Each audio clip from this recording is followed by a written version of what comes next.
Hi, my name is Larry Walters. This video is part of the Leveraging Land, Land-Based Finance for Local Government series produced by the Global Land Tool Network and UN Habitat.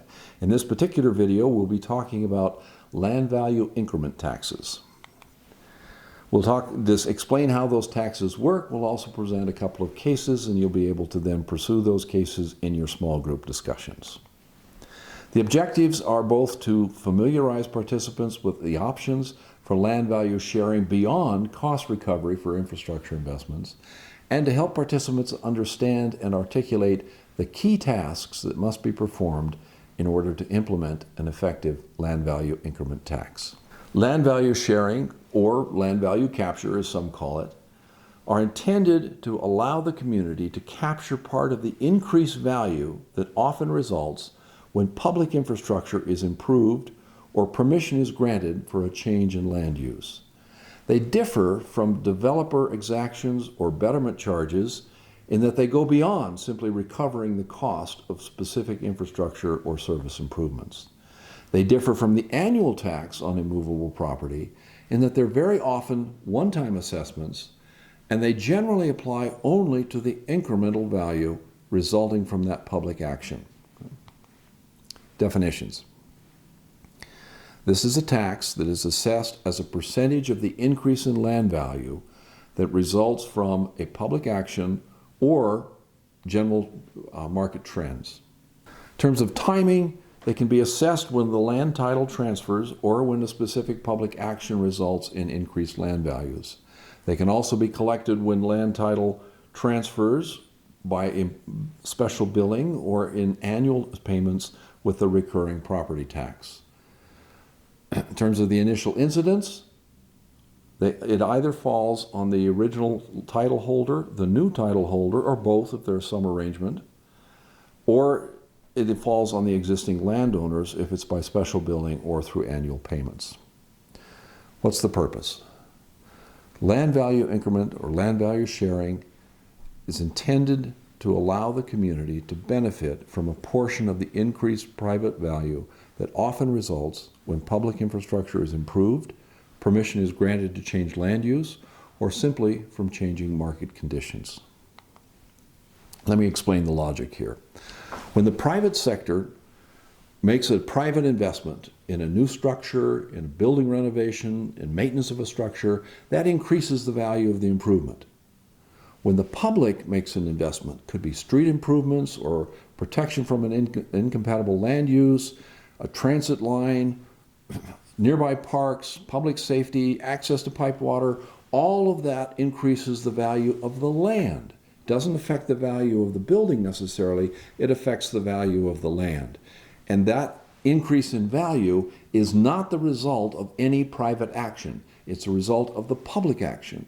And since the early days of UN Habitat, when their founding documents, the argument has been made that that increase in value that results from a public action or changing market conditions should be available, at least in part, to the public to fund those very public investments. Now, this is a principle that has been advocated by economists for over 200 years. The theoretical logic is quite sound. The challenges of putting it into action have proven difficult. What are the minimum requirements? First, there has to be the political will to implement the tax. And this is often a major stumbling block. People who develop land often have the ear of important political officials. And so persuading those officials to support the passage and implementation of a land value increment tax can be difficult. It takes political will, both to pass it and to maintain it, as we'll see in a minute in one of the examples. It takes an appropriate enabling legal framework. It takes a good estimate of what the before value is and what the after value is, because remember, what we're taxing here is the increase in value, not taxing the whole value, just the increase in value that results from this public action. We need the administrative capacity to identify when the tax is due, depending on how we design the system. We need an adequate billing and collection system. There are three types of land value increment taxes. There are one-time taxes or fees that are levied when approval for a land use change or increased density is granted. There are one-time taxes that are levied when land is transferred from one party to another. And then there is the land portion of the annual split rate tax on immovable property. And we'll talk about each of those. One-time taxes or fees upon permit or land use approval. This is a tax that's levied at the time of the approval is granted. So for example, if we say, all right, we're going to take that land that is at the urban fringe, we're now going to convert, it's agricultural now, we're going to convert it to an urban use, that's a change in land use. We have an area that is low density housing now, it's old, it needs to be redeveloped. We come in, we increase the density, we may change the land use to a mixed use, commercial and residential. That's a change in density, a change in land use. Both of those actions will increase the value of the land that's associated with it. Okay. So, and that's when we grant that permission to make those changes, that's when this tax would become due. It differs from developer exactions though, because the exactions are intended to recover the direct costs associated with the project's community impacts. So if you're going to put a burden on the water system, we want you to pay for the cost of water system improvements. In this case, though, we're saying, no, that's not enough. We know you're going to make more profit than that. We want part of that increment in value above and beyond the cost of recovering the direct project costs. It attempts to divide the increase in land value between the private landholder and the community based on some predetermined percentage. To calculate the base, again, the base is the increment in value.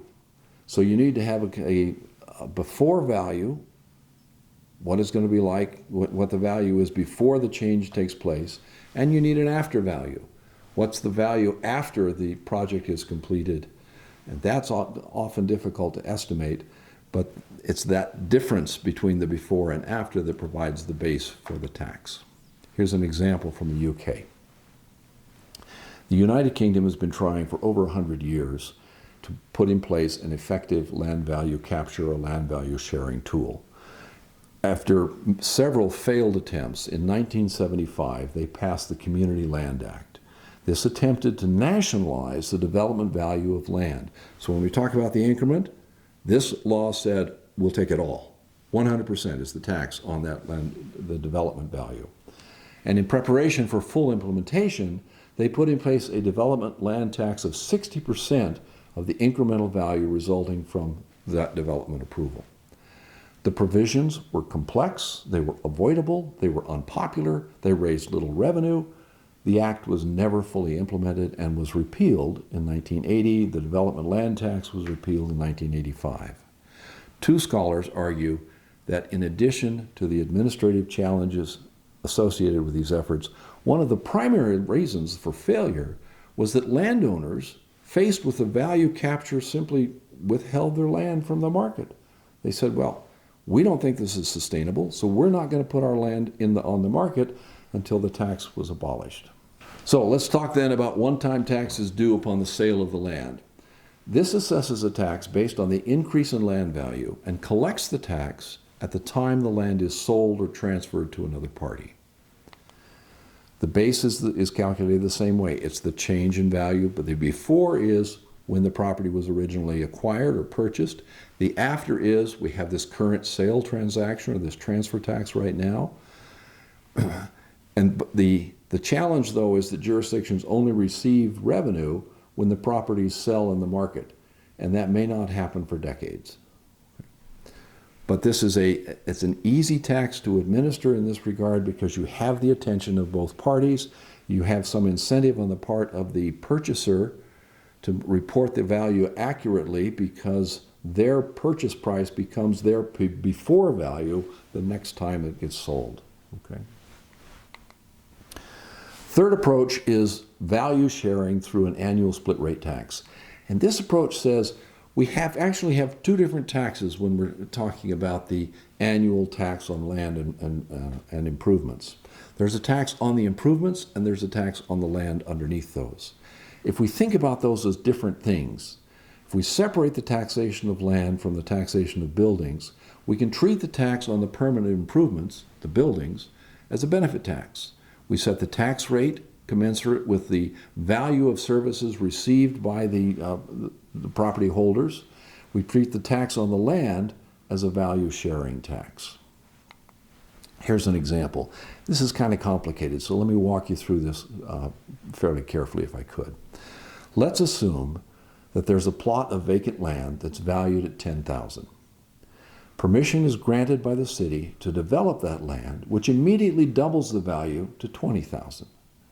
The landowner then invests $80,000 in buildings and other improvements. The city has adopted a split rate tax. The tax on the land is 4.5% of its value. The tax on the buildings is estimated, well, the services that come out to about 0.75% of the value each year. So we're going to tax the land at 4.5%. We're going to tax the building at 0.75%. Now, here's how it works in the table that you can see. Year zero, that's the land is worth $10,000, so the tax is $450. There's no tax on the building because there is no building. So the total tax is $450. Year one, the city is now granted permission to improve this property. The value has doubled to $20,000.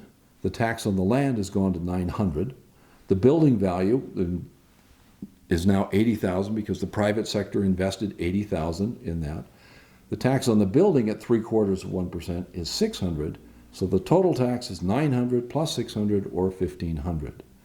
Year two, the value of the building is gone, or the land has gone up slightly. The value of the building has gone up slightly, but there's also some depreciation, and you can see the tax on the building, on the land is now $972. The tax on the land is $612, a very small increase in tax on the land, on the building. Total tax, $1,584. Over the course of these 5 years, we have an effective tax rate on the land value increment of 18%. Which is very respectable.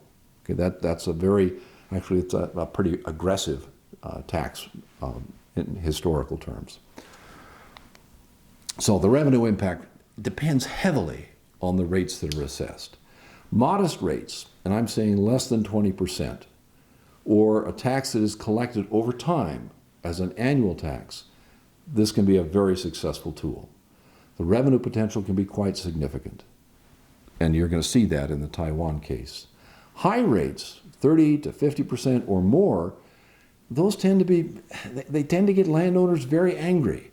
They reduce the number of sales transactions, limiting the actual tax collected, and such high rates have rarely been sustainable over time. Been tried in a number of countries around the world, number of different periods of time, and I'm not aware of any instance where they have been effective and successful in generating revenue over time. They've been tried, they generate a little bit, but not nearly meeting expectations. So if we think about the incentives for private investment, they differ markedly depending upon whether the tax is administered as a one-time charge or as an annual tax on land. As a one-time charge, land value increment taxes reduce the number of land sales in a given period of time. People tend to hold their land off the market. They wait. They hope things will change. Because the profits from such sales are lowered by the amount of the tax, landowners are less willing to sell. If, on the other hand, the tax is an annual tax on land and the rate is higher than any rate on buildings, there's a strong incentive for the landowners to invest and improve the land because we're not penalized for investing in buildings. It's expensive to hold the land, and so we're going to have an incentive to invest to earn the return that we need in order to justify the investment. The highest tax on land must be paid each year.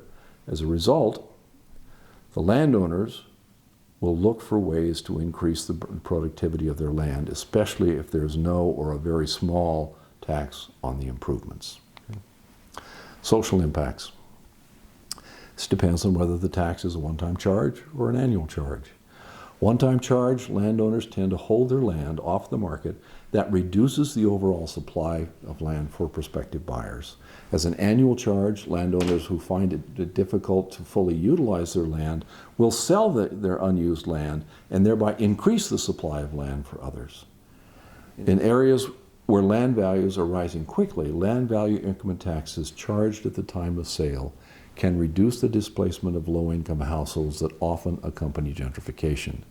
Such taxes reduce the incentive for predatory purchases, where the goal is to quickly make a profit on the land value increase by buying cheaply from lower-income households and selling at a much higher price. So we can reduce the likelihood of that happening. In terms of spatial and planning implications, this tool can be very productive in terms of the revenue generated for infrastructure investments if the rates are reasonable and the administration is effective. Again, you'll see that in both the Hong Kong and the Taiwan cases. Land value increment taxation decreases the profitability for speculation and could lead to more prime land being utilized instead of being held for purposes of speculation. The utilization of prime land can have benefits for urban economic functioning as well as housing supply. So, key points. One-time taxes collected upon approval of a project struggle to overcome two major hurdles. Technically, they're difficult to calculate the incremental value before the project is completed, especially for a large multi-phase project. The high rates often imposed engender significant public resistance. One-time rates collected when land is transferred to another party address two of those concerns. The valuation of the increment is easier because you now have an actual transaction if the jurisdiction maintains a reasonable property registration system. You have to know what the before was so you can calculate the after. That means you need to have a property registration system. Accurate declarations of value are also encouraged because, again, the buyer's declared value becomes the before value for future transactions. And the tax will capture general market trends even if no specific improvement or land use changes is sought. If you have lots of people moving in, driving up the price of land, this approach will capture that value increase. Disadvantage, though, is the jurisdictions only receive revenue when the properties sell in the marketplace. It's very difficult to implement if the property registration is not kept up to date. Third, viewing the land portion of the split rate tax as a potential land value sharing instrument has the advantage of being supported by economic theory. Again, economists have been saying this for 200 years, and being more politically acceptable because the cost of the tax is collected over time. It does impose administrative burdens on the tax authorities, and the spread of revenue over time instead of in one lump sum may require municipal loans to provide needed capital for specific investments. Okay. We have two cases. We have Taiwan. Taiwan has been using land value increment taxes since its founding. It's actually written in their constitution that this land value increment belongs to the public. And so they have a system for taxing it. They also have an annual tax on land, they have an annual tax on buildings, in addition to this land value sharing tax. Now, the Taiwan system has been criticized because of the various administrative inefficiencies and inequities that appear in the system. Nonetheless, you'll see when you read the case, it has been extremely productive from a revenue perspective. Second case is land value increment taxation in Bogota, Colombia. Colombia is a country that said, okay, we're going to put in place a land value increment tax based upon changes in approvals granted by the government, either for land use or for density. We're going to tax that at a fairly high rate. Generally, we're going to start out 30 or 40%. And you'll see that Bogota's experience with this has been difficult. It hasn't been as successful as they had hoped. But you'll read both those cases and have a chance to see what works, what doesn't, how, and compare the two experiences. Enjoy your discussion.